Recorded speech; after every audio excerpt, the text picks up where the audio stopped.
नमस्ते, आप सबों का मैथ एंड साइंस क्लासेस द्वारा संचालित आर्यभट्ट एजुकेशन एकेडमी में स्वागत है।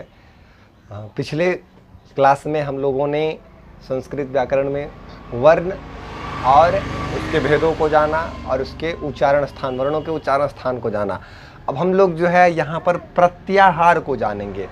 इस वर्ग में जो है हम लोग प्रत्याहार को जानेंगे। तो प्रत्याहार पहले कहते किसको, इसको थोड़ा सा समझ लेना है कि इसको वर्ण संक्षेप भी कह सकते हैं कि वर्ण का संक्षेपण, या फिर इसको थोड़ा सा समझ लेना है कि अधिक से अधिक या कुछ सुनिश्चित वर्णों को दो वर्ण में ही दिखा देना प्रत्याहार कहलाता है।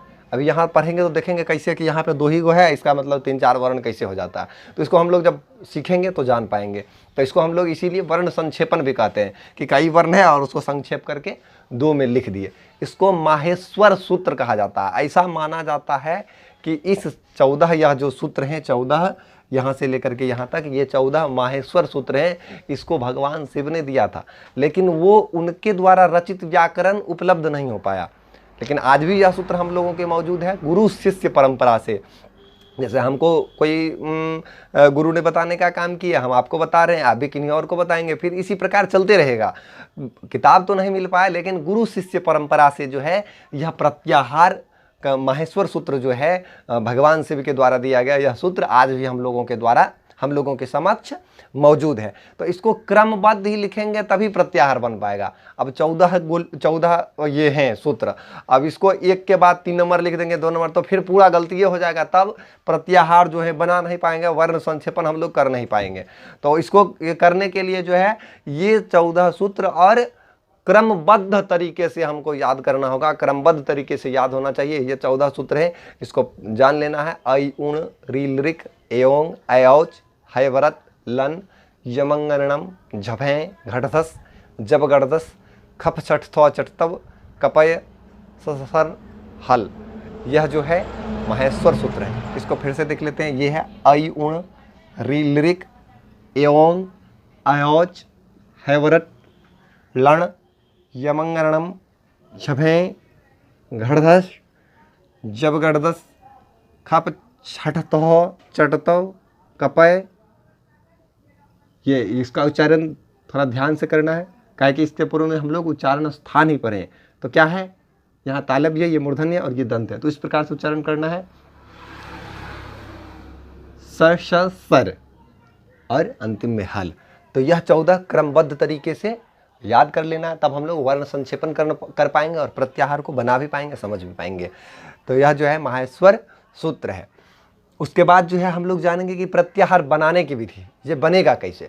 तो उसके लिए जो है सावधानी पूर्वक देखिएगा, समझिएगा, तो ज़रूर सीख पाएंगे, ऐसा हमको उम्मीद है। अगर आपको लगता है कहीं पे कुछ दिक्कत तो कमेंट में लिखेंगे, मैं उसको वहाँ पे क्लियर करने का काम करूँगा।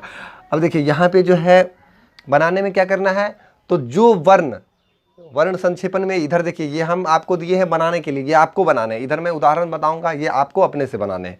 अब क्या करना होता है, यह तो दिए हुए हैं, ये दिए हुए हैं, तो प्रारंभ से लेना है और हलंत वर्ण जितने भी हैं उसको छोड़ देना है, उसको लिखना नहीं है। इसमें जितने भी वर्ण हैं सबके अंत में हलंत लगा हुआ, अगर कहीं पे नहीं भी लगा हुआ तो लगा देंगे।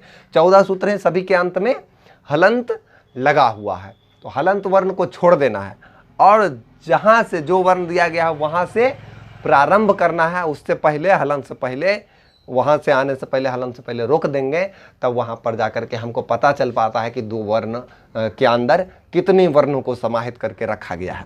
अब उदाहरण में हम लोग देखेंगे तो उदाहरण में थोड़ा अच्छे ढंग से समझ पाएंगे। अब देखिए पहला है अण प्रत्याहार। अण प्रत्याहार तो ऐसे देखेंगे, अण लिखा हुआ है तो अ है और नो है, 2 ही वर्ण है, लेकिन इसके अंदर जो है प्रत्याहार बतलाने का काम करता है कि ये वर्ण संक्षेपण है, ये 3 वर्ण को सूचित करता है। नो तो इसमें है ही नहीं, इसमें अ है, ह्रस्व है और उ है। कैसे है तो देखेंगे, यहाँ से चलेंगे। अ है तो ढूंढेंगे यहाँ अ, तो प्रारंभ में ही मिल गया, ज़्यादा परेशानी नहीं हुई, प्रारंभ में ही मिल गया। तो यहाँ से लिखना शुरू किए, अ है, ह्रस्व है, ह्रस्व उ है, लिख दिए, और नो है तो नो से पहले रोक दिया। अगर आगे भी रहता तो लिखते, लेकिन हलंत वर्ण को छोड़ करके लिखते। यहाँ तक नो तक ही है, तो ये यहाँ तक में ही कंप्लीट हो गया। और उदाहरण दिए हैं, इसीलिए घबराना नहीं है। नहीं समझ पाए तो फिर दूसरे उदाहरण पे हम लोग चलते हैं, तीसरे उदाहरण पे चलेंगे, इसको समझ लेना है। उसके बाद क्या है, अच प्रत्याहार है। अच प्रत्याहार में फिर क्या करेंगे, यहाँ से चलेंगे ओ ई उ, अंतिम वाला किसी भी हालत में नहीं लिखना है।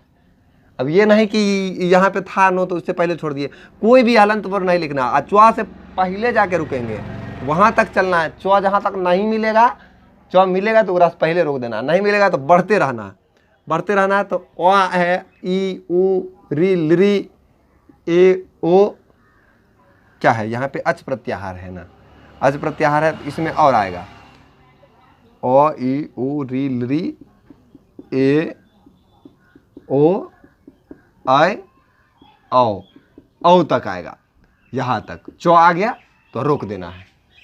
ठीक, ये यहाँ से है, ये आप लोग बनाने का प्रयास करेंगे, अभ्यास करेंगे घर पे। समझ में आया कैसे हो रहा है? हलंत वर्णों को छोड़ देना है, बाद बाकी सबको लिखना है। अब देखिए यहाँ पे फिर इक प्रत्याहार है। इक प्रत्याहार में कौन से वर्ण है?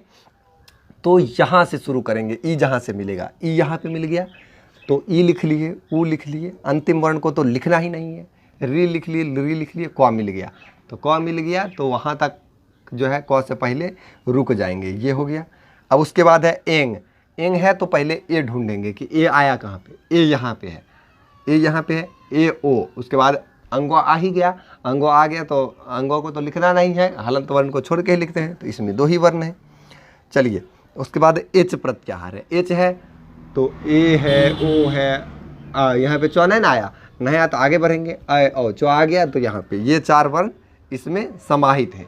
वर्ण संक्षेपण देखिए कैसे होता है। अब यन प्रत्याहार, यन प्रत्याहार है तो यन में कौन सा है, तो य को ढूंढेंगे, य जहाँ पे मिलेगा वहाँ से जाएंगे, य नहीं है, आई उ री लरी क ए ओ अंगो ए ओ च, य मिल गया यहाँ पे, य यहाँ पे मिल गया तो यहाँ से आगे हम लोग बढ़ेंगे और लो से पहले रोकेंगे। तो यो है, यो के बाद वो है, वो के बाद रो है, रो के बाद लो है, उसके बाद नो आ गया तो यहाँ पे रोक देंगे। अब ये सभी उदाहरण को देखने के बाद भी अगर आपको कुछ दिक्कतें आ रही है, लगता है कि नहीं हम प्रत्याहार नहीं समझ पाए और हमको कुछ जानना है, तो कमेंट में अवश्य डालिएगा। हम आपको जो है सिखा करके रहेंगे, आपको सीखना है, आप आसानी से सीखेंगे और इसका प्रयोग आगे होगा व्याकरण में, आगे इसका हम लोग प्रयोग करेंगे, वहाँ यही लिखा हुआ रहेगा। तो वहाँ पे आप समझ भी नहीं कीजिएगा कि यन मतलब होता है क्या, यो और नो समझिएगा। तो उस यो वो रो लो सब समझ में आए, उसके लिए इन सभी को जानना जरूरी है। तो ये सभी उदाहरण हम लिख दिए और इधर आप लोग के अभ्यास के लिए है। इसको जो है आप घर पे अपने से बनाने का प्रयास करेंगे और यहाँ पे जो है सूत्र लिखा है इसको देख के बनाएंगे और इसको याद भी कर लेंगे। याद कर लेंगे तो देखने की आवश्यकता नहीं रहेगी, आसानी से बनेगा। और जब आप ये जान जाएंगे तो आगे जो संधि में सूत्र पढ़ेंगे, समास में, कारक में, कहीं पे तो ये सब का प्रयोग मिलेगा तो वहाँ पे आपको लगेगा कि नहीं इसमें ये वर्ण होता है, तो वहाँ पे आपको बहुत ही आसान लगेगा। इसीलिए हम प्रारंभ से सीख रहे हैं। प्रारंभ से जब जानिएगा तो आगे एकदम आसान लगते जाएगा, आसानी से सीखते जाएंगे। तो इसको जो है आप लोग घर पे बनाने का प्रयास कीजिएगा। अगर नहीं बनता है तो कमेंट में लिखिएगा कहाँ पे आपको क्या परेशानियाँ हो रही है, हम उसको कमेंट में भी सुलझाने का काम करेंगे और बेहतर देने का प्रयास करेंगे। ये प्रत्याहार में बस इतना ही रहे।